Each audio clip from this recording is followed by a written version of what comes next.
نونو وضحى العريبي، صراع مشوق من أجل الترند والدعم.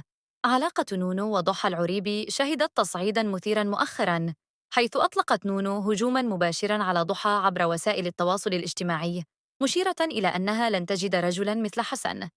هذه التصريحات أضافت طابعاً درامياً على الموقف، بينما تفضل ضحى عدم الرد على نونو، مما يظهر رغبتها في الابتعاد عن الجدل.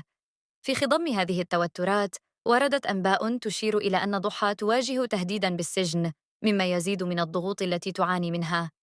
هذا الوضع المعقد يجعل الأمور أكثر إثارة للاهتمام، حيث تحاول ضحى التركيز على حياتها الشخصية، بينما يبدو أن نونو تسعى لتحقيق المزيد من الترند والدعم من خلال تصريحاتها المثيرة.